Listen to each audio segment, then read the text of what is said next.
So we're diving into astral projection again. Yeah. And, I'm focusing on it. I've been looking at all these sources that you've given me Yeah. about, what it's like to actually have an out-of-body experience. Right. And it's interesting because An actual experience of making that transition. yeah, it's like a journey, right? It is. But they talk about the departure. Like, Right. how do you actually leave your body? Well, it's not like... Kind of be more than just closing your eyes. No, it's not just like falling asleep. Some Right. people describe Yeah. a very distinct physical sensation just before separating. Yeah, like a couple of these sources mention vibrations. Leaving the body and the phenomena of astral projection both talk about it, and even electric shocks. Yeah, like a surge. Which is, can you imagine It's intense. that being the sign that you're about to leave your body? Right. Wow. And it's not just in those older texts. Right. Even some of the more modern guides like Astral Projection and Lucid Dreaming, Yeah. they talk about a feeling of floating Okay. or even weirder, like a kind of glue-like resistance. A glue-like resistance. What do they mean by that? It's like something's trying to hold you back. Oh, wow. Almost like you're...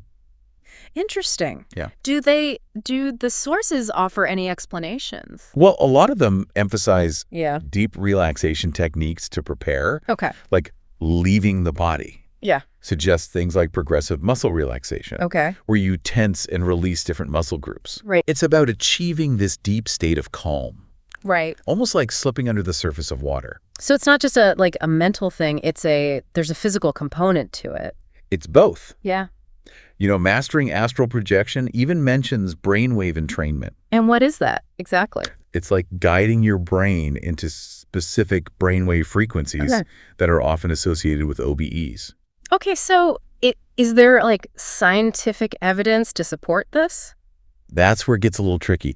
While some research has been done on brainwave activity in altered states of consciousness, Sure. there's still so much we don't know. It's still a bit of a mystery. Yeah, the science is playing catch-up, you could say. So this glue-like resistance, one person even described their hands melting like wax.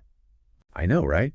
That was an astral projection and lucid dreaming. Oh, wow. And it's interesting because that source suggests that maybe these strange sensations occur because the astral body isn't bound by the same rules as our physical form. So are we talking about a different kind of reality then? It seems that way. Where the laws of physics don't apply in the same way. Exactly. And that leads us to another big question. If these experiences are happening outside the physical body, how do people even see? That's what I was wondering. Do they still use their eyes? A lot of the sources, including astral projection, plain and simple, suggest that the astral body might have its own senses. Okay. Some even say they're way more vivid than our physical senses. Interesting. So instead of seeing with your physical eyes, it's more like you're just intuitively aware of everything around you. It's a different way of perceiving things. That's wild. And it gets even wilder. Okay. Because astral projection, plain and simple, says you can actually influence this astral realm. What? With your mind? Yeah, imagine charging objects with energy and those changes actually lasting. Wait a minute. So you're saying it's not just about observing what's going on? You can actually interact with it. That seems to be the case. Wow, that's something else. That's seriously mind-blowing. It really challenges our understanding of reality, doesn't it? Yeah, it does. And speaking of interacting, a bunch of these sources mentioned encountering other beings. Right. Encounters are a big theme. Okay, so what kind of beings are we talking about here? Well, some people describe these benevolent guides. Like guardian angels or something? Kind of like that, yeah. In navigating the out-of-body experience, they talk about these guides offering wisdom and support. So like a spiritual travel buddy. Exactly. Yeah. Like having a seasoned traveler showing you the ropes.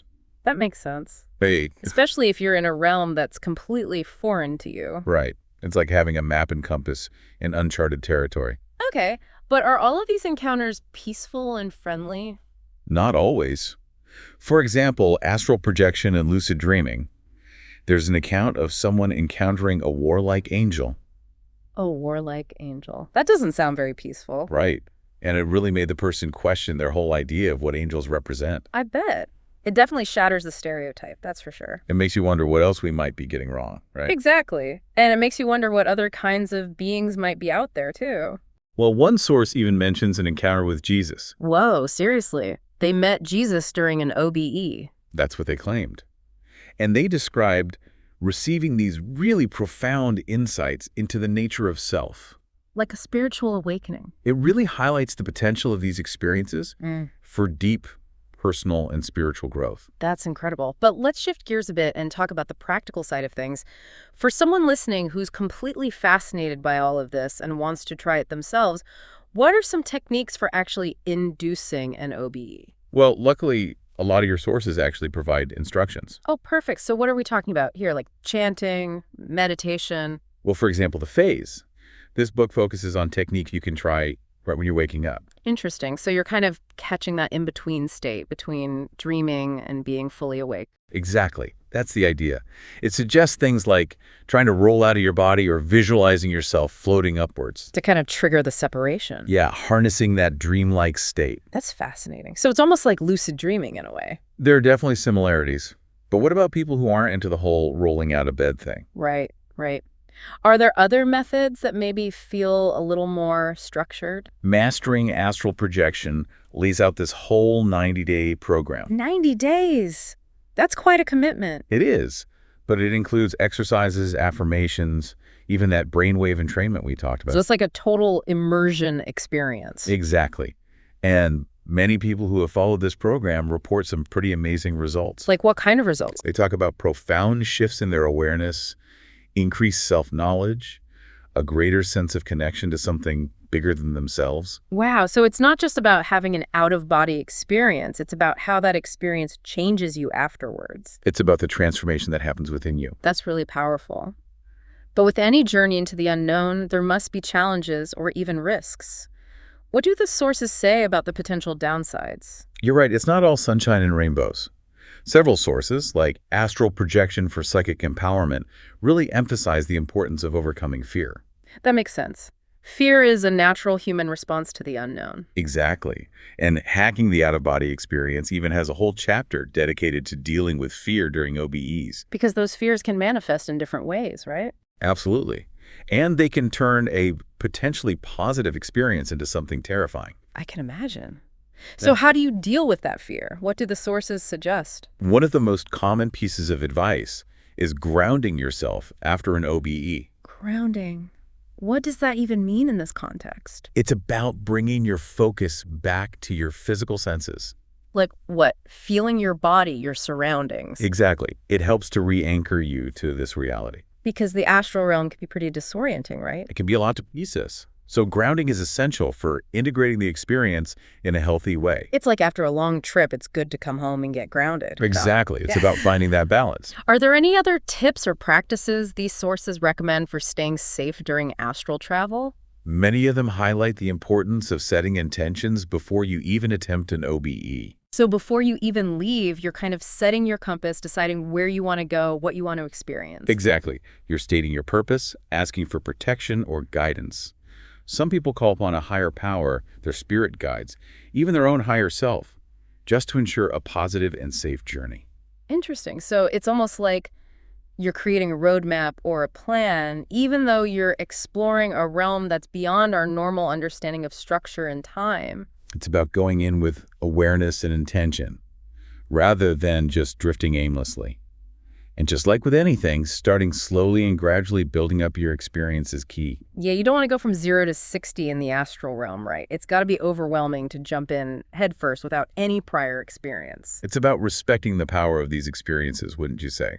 Absolutely. It's like learning to scuba dive. You don't start in the open ocean.